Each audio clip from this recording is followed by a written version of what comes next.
No, I'm pretty excited. Although I did take a note just now. I had my nose. Good afternoon, everyone, and thank you for coming out to Pennington. For me, at least, it's a very exciting day, but I think it's an exciting day for a lot of folks in Louisiana. And while we still have a very long way to go to put this pandemic behind us, we know that it's only going to happen once enough of us receive the vaccine. And that's what we're here to talk about today. And I know that a lot of Louisianans are going to benefit from receiving their COVID-19 vaccine right here at this facility. So I want to start by thanking Our Lady of the Lake, the FMOL, and Pennington for their partnership and their efforts to make the vaccine more accessible to the public at this community vaccination site. To date, we have administered more than 500,000 doses of the vaccine across Louisiana. And quite simply put, it wouldn't be possible without our partners, hospitals, clinics, higher education institutions, pharmacies, and a lot of other partners as well. And I'm very thankful for them, and I know that they are as dedicated as I am to ending this pandemic. Also, and this is an interesting milestone for me, as of today, we can say there are more people who've received vaccine in Louisiana that have been tested positive for COVID-19. So there's lots of different metrics to try to measure your progress, but that's one that I think is meaningful. This week, as you know, we officially lowered the vaccine eligibility age to 65, and we also included a few other smaller groups as well, including the Unified Command Group, which is why I am here today to get my vaccine. That's why the Secretary of State, Kyle Ardoin, is here to get vaccine today. But also we added some state frontline COVID responders and also some election workers for the March and April elections that'll be coming up shortly. So with all of the groups that are in the orders of priority that can currently receive vaccine, that's about 1.2 million Louisianans. So this is progress, but as I mentioned, we know we still have a long way to go. I have been looking forward to this day for some time. I knew that when we started back in December that I was going to wait my turn until my priority group got here, which is kind of strange because I'm in charge of deciding what the priority groups are. But I knew that we needed to get to some frontline essential workers, first responder types who are not in the medical field, but responding to the COVID emergency, and then get to the Unified Command Group. And that's why we're here today. And I've got several other members of the Unified Command Group that are here that I'll mention in just a moment. And for me, quite frankly, waiting hasn't been easy. And so I know that it's not easy for anybody out there who wants the vaccine. And we have an awful lot of folks. The demand exceeds supply. The good news is supply is getting better every week right now, not in huge numbers, but this week, for example, 20% more than previous weeks. Next week, we know we'll have a little bump again as well in terms of the vaccine doses that will be available. So our goal is to have everyone vaccinated, and we're going to continue adding priority groups as we are able. And there's just one analogy that I like to talk about because I think it sort of makes it clear. If you have a funnel and the bottom of the funnel is only, so wide, you can put all the folks in the top, all the priority you want. It's not going to come out any faster. And what you're going to do is create a lot more frustration if you do that. And quite frankly, the other part of this is, if you prioritize everybody, you really don't prioritize anybody. And we're going to do everything we can to make sure that we address first and foremost hospital capacity, making sure we're preserving that, but also saving lives.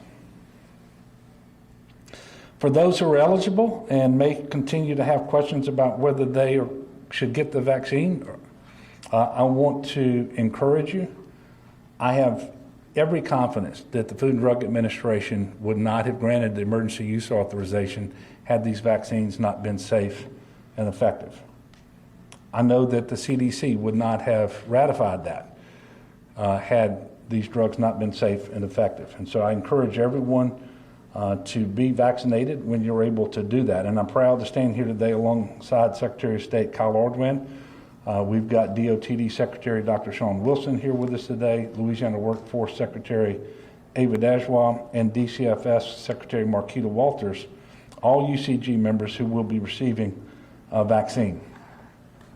At this time, I'm going to turn it over to John Kerwin, who's the Executive Director of the Pennington Biomedical Center. He's going to be followed by Richard Bath, the President and CEO of the Franciscan Missionaries of Our Lady Health System, and then Secretary Kyle Ordwin is going to speak to you all. I'll come back at the end of those remarks and I'll have one more announcement, and then we'll take a few questions and then get vaccinated. John?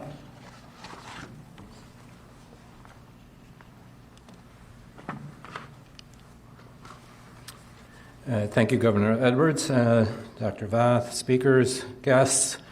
It is my distinct honor to welcome you all to Pennington today to mark a historic moment in our fight to overcome a coronavirus that has wrought much grief and havoc on our community, our state, and our nation.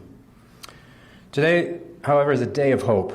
It's a day that is notable because it demonstrates how we are so much better when we work together. What we have here is the combination of strengths, unique strengths in science from Pennington, in healthcare from Our Lady of the Lake and FMOL, and governance from the governor. We've created a critical resource for our community. The COVID vaccination super site is uniquely positioned to provide easy and quick access to thousands of our citizens. We have successfully created a clinic that has the capacity, I emphasize the capacity, to vaccinate more than 7,000 patients a week. Our capacity will only be limited by our supply. Now, I have no doubt we're all living in historical times and we're witnessing one of the greatest accomplishments of scientific history. The first genetic sequencing of the novel coronavirus was made in January 10th of last year. This work led to the production of several vaccines that have been shown to be highly effective against the virus.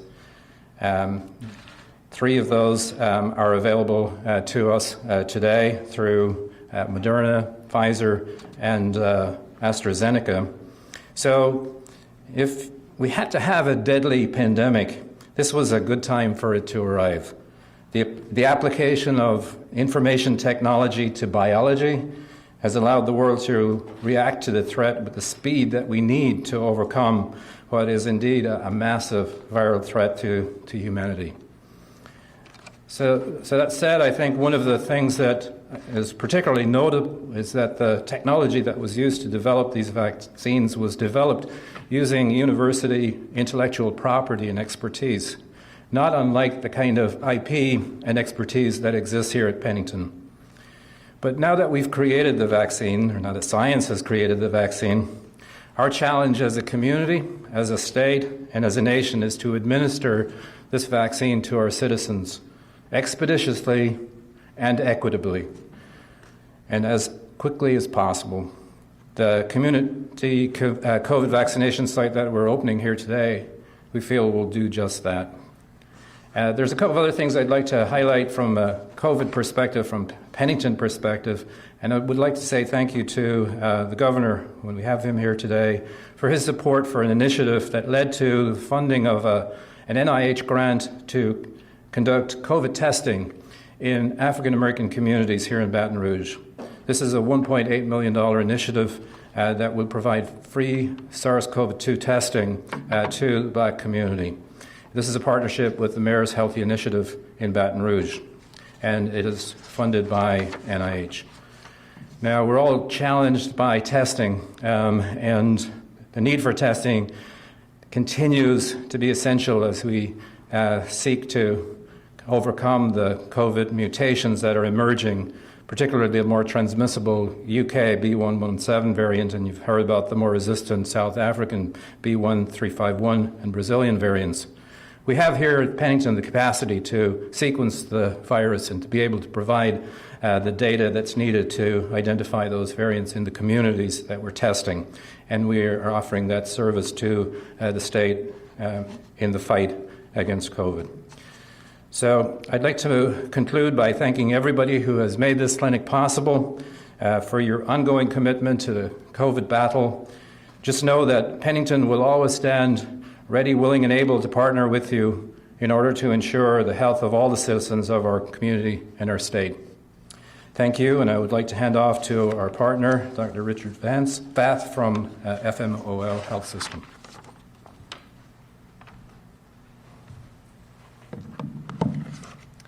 Well, thanks, John, and thank you, Governor. First of all, I have the pleasure and privilege of being the president and CEO of FMOL-HS, and that's really the parent company that includes Our Lady of the Lake and all of its clinics and all of its sites. We also have other institutions. We have 9 facilities around Louisiana and Mississippi. I think I want to start by actually thanking the general public. One of the things about being in healthcare and being a healthcare provider is we have been very, very blessed by all of the gracious thanks and gratitude that have come from the public. We see it every day on the news. We see it in the newspaper. That has been very, very important for us. And I will tell you, as a pulmonary critical care physician for 23 years before I actually got into administration, that means a lot. That means a whole lot to caregivers. So really thanks to the community for that. That's extremely important for us, and we really relish that. So I think it's now time for us to offer some thanks back, and that's really what the vaccination is really all about.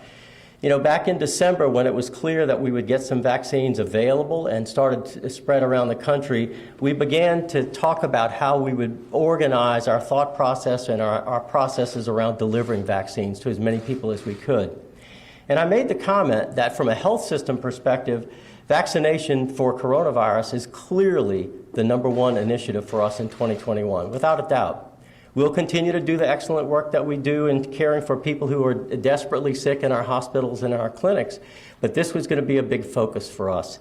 And so we've taken that challenge, and what we did, knowing that we fully anticipated that post-Christmas and New Year's, we couldn't have the hospital folks all also be focused on vaccinating the community. So we engaged our Franciscan health physicians, our employed physician group.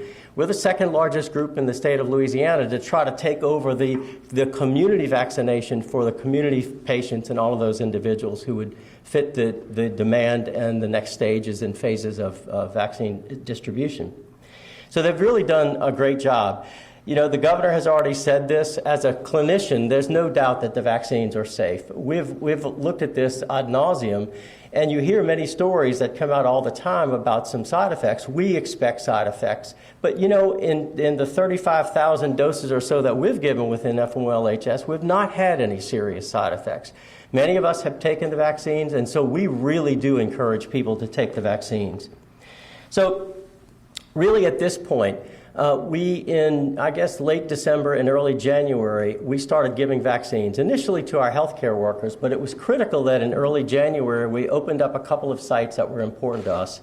We opened a site in North Baton Rouge on Airline Highway where we have our ER, we have our urgent care center, and we have a clinic. We also opened a site in Ascension Parish. We continue to have those, and we will continue to keep those sites open because they're important communities for us, and I think for the Baton Rouge community at large. We're excited about this opportunity with Dr. Kerwin and the Pennington Biomedical Research Institute to be able to provide the individuals to deliver the vaccine in this site. This is a wonderful site. It's large, it's beautifully laid out, so we're excited about this, and we do hope to exceed 7,000, maybe 7,500 or more vaccines a week. So I think this is really key for us. I do want to offer a special thanks to a number of folks. First of all, Dr. Phillips and the Louisiana Department of Health, because they've been very instrumental not only in guiding us, but in working with us to make sure that we could do the fine work that we do. Also, I would like to actually thank the Office of Public Health and Dr. Cantor because of his guidance and all of the work that he has done for us. That's been very helpful. And a huge thanks for Dr. Kerwin and the partnership that we've created with Pennington. We have a long-standing relationship with Pennington. And the fact that we were able to collaborate on this and be able to provide this for this community, I think, is extremely important. And lastly, of course, to Governor Edwards. You know, I actually talked to a lot of CEOs of systems around the country. And Louisiana has done remarkably well when we compare ourselves to others, and I think that's due to his leadership and the leadership of all of those groups that we mentioned already. This has been critical, and I really thank all of the healthcare providers, all of our pharmacists, all of those people who have been part of this vaccination effort. That's important. So I will end with the saying that we use at FMOLHS, we're in it to win it. And we're going to look forward to being able to expand this community vaccination project to as far as we can take it. So thank you very much.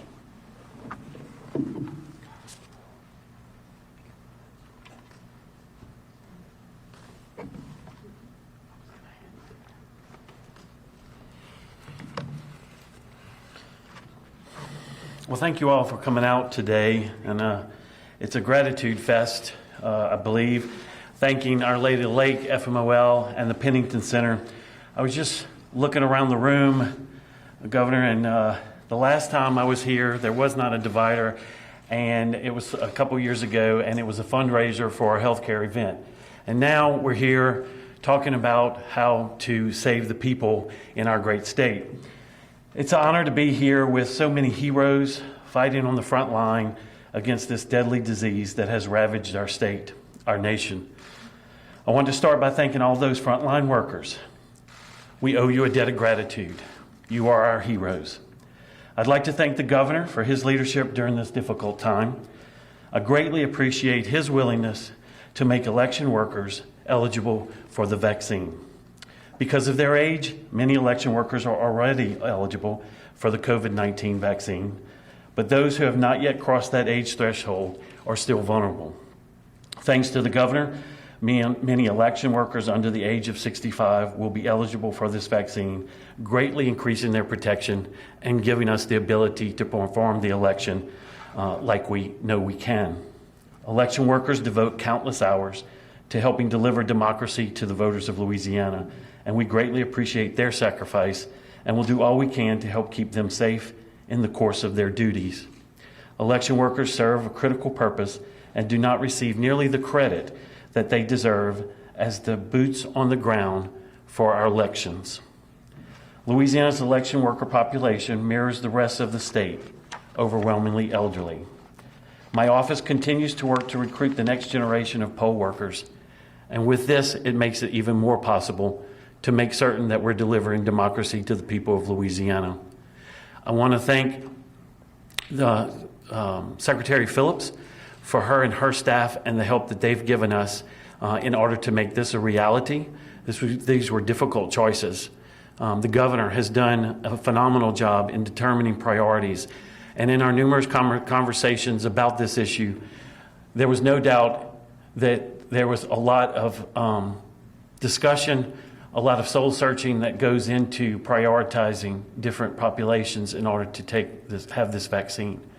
But I think it's important, and he saw the importance of this, and I truly thank him for doing this, because it's not I can't imagine his job. I know my job is difficult enough in times like this, post-election and prior to the election, but the fact of the matter is he's bearing the brunt of this for our great state, and I appreciate all of his efforts and those of his staff and those of his cabinet members, and of course everyone in Unified Command Group, of which I serve.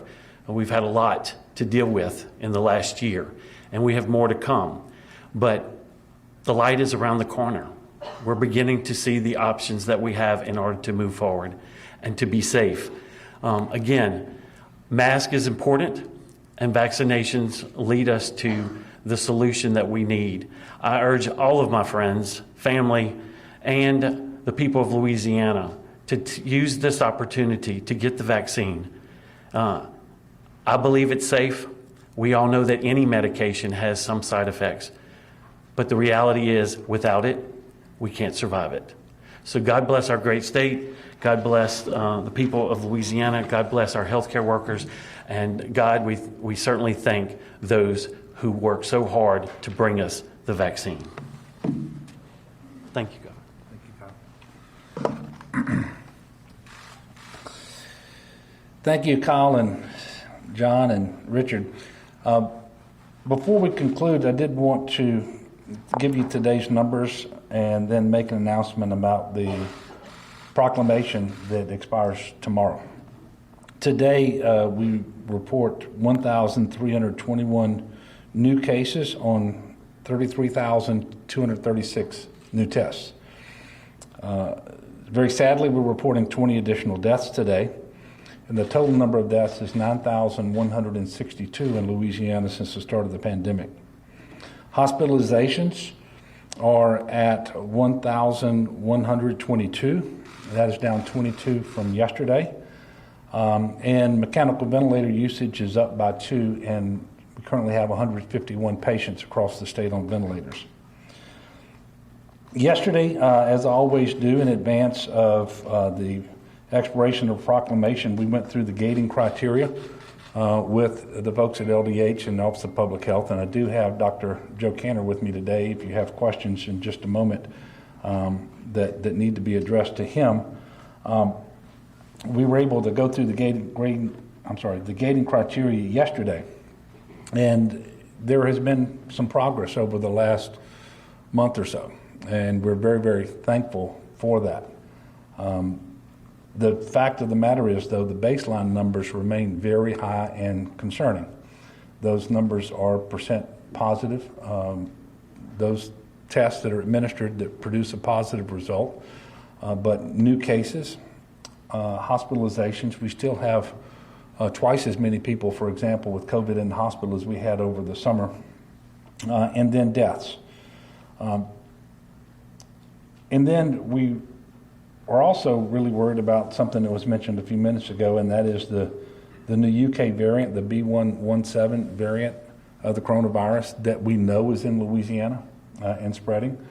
And best estimates now are that it's 50% more transmissible than the variant that is currently the dominant strain, and within the next month or so could easily be the predominant strain in Louisiana and elsewhere in the country. We also are seeing new evidence that the lethality of that particular strain may be 30% higher. And there's still a lot of research going into this, but there's still a lot to be concerned about. Every single one of our 64 parishes in Louisiana remains red for a high incidence of new cases, meaning there are more than 100 new cases per 100,000 population over the past 7 days. So with all of that in mind, and knowing that Fat Tuesday is Tuesday, and mindful of what Mardi Gras did to our state last year, and how widely and deeply the virus got seeded into our communities all across Louisiana, but principally in that greater New Orleans metropolitan area, I have decided to stay in the modified phase 2 with the current restrictions in place for 21 more days. And I will tell you that I am very hopeful that when we next announce a new proclamation, that we will be able to ease some restrictions if we continue on the path that we currently are on. So I encourage people to do your part. Be a good neighbor. Shouldn't be a lot of indoor gatherings, but if they are, they need to look like what's happening in this room right now, where 100% of the people, with the exception of the two of us at the moment, are wearing masks.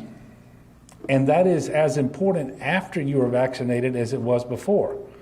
And I know this can confuse people, but the vaccination is effective to prevent you from becoming sick.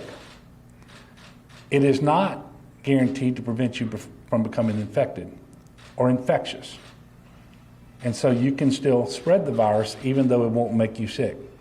So now more than ever, being a good neighbor, especially for those who've been vaccinated, is worrying about your neighbor and not so much about yourself. So our conduct should not change in the foreseeable future. You know, I announced the other day that we had lost 1,000 people in the previous 3 weeks. We've got to get off of that trajectory. And deaths are a lagging indicator. And as case numbers go down, as hospitalization numbers go down, then we should start to see that show up in the death count as well. But we're in charge, ultimately, of what that looks like. And I'm just going to encourage everybody in Louisiana to do their part. So please be very smart and very courteous about how you act. And please wear your masks, distance, wash your hands frequently, stay home when you are sick, protect the vulnerable, and when you are able to do so, please get vaccinated. I will take a few questions, and maybe not as many as normal because we got some more work to do here. Greg, it's good to see you, stranger. Thank you, Governor. Governor, how have you found that the weekly briefings of the White House have changed, or is it still the same infrastructure? Yeah. How is that different from what it was before? They have changed a little bit. The good news is we are having weekly briefings. Quite frankly, they continue to be extremely important. I think the overwhelming majority of governors do participate. We had one earlier today, and I think almost all of the ones under the Trump administration were video telephone conferences. These are primarily telephone only, and they last 45 minutes to an hour, and governors are able to ask questions, and they brief things that are obviously very important to the states, and it is a two-way line of communication. They will give us some information. We tell them what our concerns are, and we've actually seen them address our concerns in some things. For example, the way the CDC reports the data. You know, I think it still has a ways to go, but if you were paying attention to Operation Warp Speed and the data it had, and CDC, and very confusing, and I think it simplified that. For example, we're able to talk through things like allocations, and it was our requests to them that gave us 3 weeks of visibility. So they told us today that we're going to have an increase next week, and told us what that's going to look like, and that our planning for the next 3 weeks will include a minimum of that number of doses going forward. And so that back and forth is very constructive, but they are different. You know, they're led by Mr. Zients, who is the White House COVID-19 task force leader, and then he has folks on from the CDC and other folks on as necessary. General Perna, who runs Operation Warp Speed, is a regular briefer as well at those meetings. But they've been very, very helpful. Yes, sir. Governor, could you talk a little bit more about what exactly the White House told you in terms of the number of doses we're going to be getting next week and the subsequent 2 weeks? And also, have you made a commitment to Our Lady of the Lake and Pennington that you will have a certain number of doses available each week for this site to make sure people aren't going to be left without? The second one is no. We haven't made that commitment, although, again, it's helpful to know that for the next 3 weeks, we're going to have the same number of doses coming in at a minimum, and that does allow us to better plan, and then we can communicate and coordinate earlier. And the Office of Public Health works to make sure that the vaccine doses are going out in a way that best serves the people in terms of both efficiency and equity. And I can tell you this operation here will be a big part of that. But quite frankly, I refrain from using the word mass vaccination right now because I don't believe we're receiving the doses necessary to really do mass vaccination. But we are doing community vaccination sites. That's what this one will be. And then when we get enough doses allocated to us, and perhaps this will happen, and I mentioned this last week, I believe, when the next vaccine is approved, and that could be the Johnson & Johnson in the next few weeks. We don't know exactly when that's going to happen or what our initial allocation would be, but that is a single-dose vaccine, and the storage requirements are less onerous, if you will, with respect to cold storage and so forth. And so that vaccine may be one that we employ in mass vaccination sites. Whether that particular vaccine comes here or not, we don't know yet. But we do know that sites like this one across the state are incredibly important for us to meet our goal. With respect to the exact information that we were given today, it was rather inexact, but We know that there will be an increase of 5% for next week. We don't know yet whether that's Moderna or Pfizer. The increases we had over the last 2 or 3 weeks have all been on the Moderna side. So we believe we have a. Where's Joe? It's 5% for next week. 5%, don't know which one it is. Yeah, but we don't know which one. We do know that there's a new initiative that started by the White House where they're going to pick a number of FQHCs around the country. I believe they're going to pick 250 of those, with at least one being in each state, in order to directly allocate vaccine to. It won't come off the state's allocation. We don't know yet how many in Louisiana, who they are, and so forth, but we know that there will be doses allocated in the first week for that effort. 500,000 will be first doses and 500,000 will be second doses. And over the next couple of days, we hope to gain better visibility because we're already using FQHCs as part of our overall effort. And so we welcome any initiative that brings additional doses in, gets them into the hands of enrolled providers who can put shots in arms. We just need the visibility on what that, especially when they come with their own doses and they don't come out of our allocation. We just need better visibility into that so that we can put our plan together around that. So that's what we know about next week at this point, and I think there will be some additional clarification over the next couple of days. Yes, sir. Governor, until now you've prioritized sending vaccines to pharmacies in local communities. Why was this the time to open up a community vaccine site? Yeah. Why shift in that direction? Well, we've been doing this since the beginning, sending vaccine to hospitals. And so you get FMOL here partnering with Pennington. And initially we sent them to hospitals because the first order of priority were those hospital providers, and not just your nurses and doctors and therapists, but custodians and people in food service, everybody who worked at that setting. Ever since then, we have been sending doses every single week to our hospital partners across the state. That includes our biggest hospitals in the state, like Ochsner and Children's and FMOL and so forth, but it also includes our rural hospitals. So what this represents is just an evolution of what we've been currently doing so that people don't actually have to go to the hospital campus in order to get those doses administered going forward. They're going to do it here at Pennington. And of course, the size of this operation will depend upon the number of doses that they get. And I want to feed them as many doses as we can, but making sure that we're being equitable in our distribution and administration around the state. Yes, ma'am. Governor, do y'all have, now that y'all have gone through as a state that all of the nursing homes, at least one passed, I think that was supposed to have happened as of this week. Yep. Do you have any better numbers or updated numbers on what the uptick looks like from staff and from the residents at those facilities?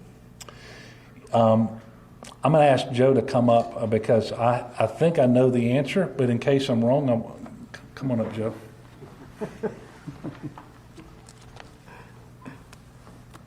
Thanks, Governor. I wouldn't bet against that, though. It's about half or so have now received second visits, and the expectation is that more staff would receive the vaccine on the second visit, and that delta so far is 12%. So 26% of staff received the vaccine on the first visit to the nursing homes, and an additional 12% so far on what's happened for the second visits.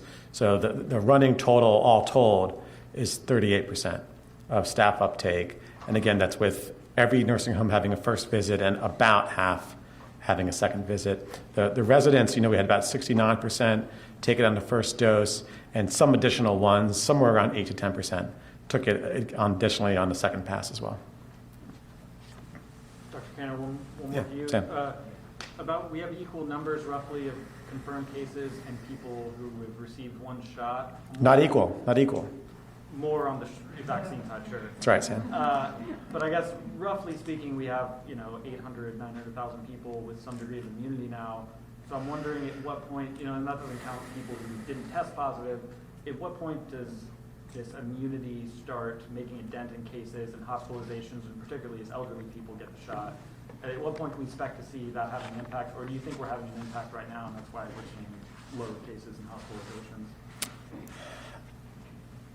The question for those that didn't hear is at what point do we think that the natural immunity that people get after a natural infection provides population-based benefit to us? And I don't think we're there yet. And that's frustrating because I wish that we were. It's just the facts on the ground don't argue that way. The course of this virus has been that it's been coming in waves, and clearly we had a wave over the Christmas and New Year's time with increased travel and increased gatherings. It was rather predictable. And now that's going down, just as it did during the summer wave. What we do know about natural infection is that it very likely provides some degree of incomplete protection for some degree of time thereafter. But to really specify how much protection and how long that lasts, the jury is still somewhat out. I mean, there's data coming in slowly, but it's not great data. And I'll tell you, we absolutely are seeing some people get infected a second time. And I've actually clinically now seen a couple people get infected a third time. What the CDC says is you likely have some degree of protection following a natural infection for about 90 days. But it's not all or nothing. It doesn't mean at 91 days it all goes away, and at 69 days or 89 days it's 100% protection. It's nothing like that. At some point it weans, and that's been the nature of this outbreak. Without question, there is benefit to people who had COVID already to get the vaccine when their time comes. Without question, there is benefit to that.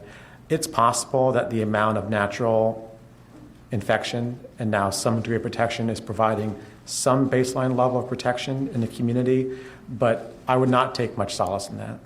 And to the real practical question about what's coming ahead, and the governor has alluded to this or said it directly in every press conference we've had the past month. The variant is circulating. The best estimate from the CDC now is that the B117 or the UK variant is doubling in numbers nationwide every 10 days. And we know it's here. We know it's here in much greater numbers than we're able to confirm just by virtue of how little genomic sequencing we do. And we know it's going to grow. So the message to folks in the community is we likely have more cases ahead.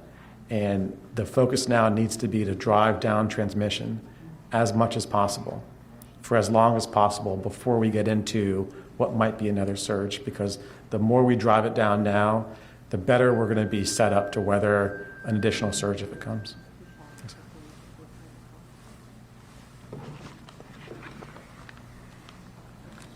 Thank you, Dr. Cantor. And to underscore the importance of getting your vaccination, even after you've had COVID, I've got my Secretary of Department of Transportation and Development here today to get his first vaccination dose.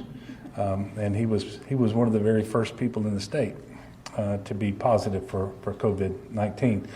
We're going to end the press conference now because I believe they started drawing doses over there, and I don't want to have any problems getting my vaccine. I don't want to have any reason to delay it or, heaven forbid, any wastage or anything like that. Thank you all for continuing to cover this. It is incredibly important that we accurately communicate with the people of Louisiana and that they get their information from reliable sources, because there's too much misinformation out there. And so I encourage everybody to get the vaccine when you can, and even before and even after, mask, distance, wash your hands, and stay home when you're sick. Thank you all, and we'll see you soon. We'd like to invite the governor and the press to walk around this corner here.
Yeah.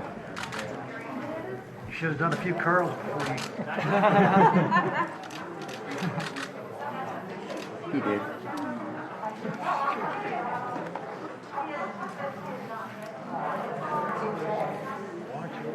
Now those are the syringes and needles without the dead space, right? So you get six doses per vial.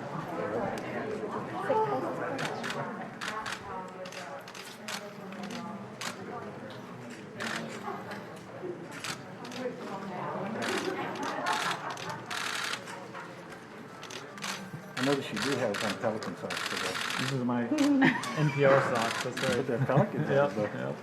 Not New Orleans pelicans. Who knew your socks were going to get judged every I know. Well, I come to the press conferences. Right. Go ahead. Don't flinch.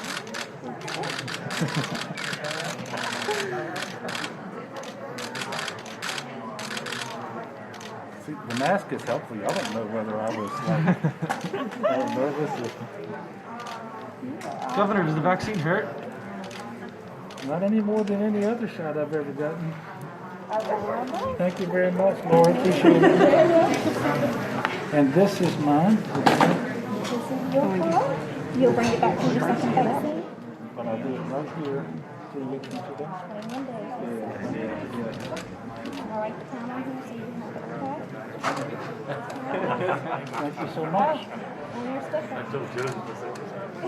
Governor, you got the Pfizer vaccine, right? Pfizer, yes.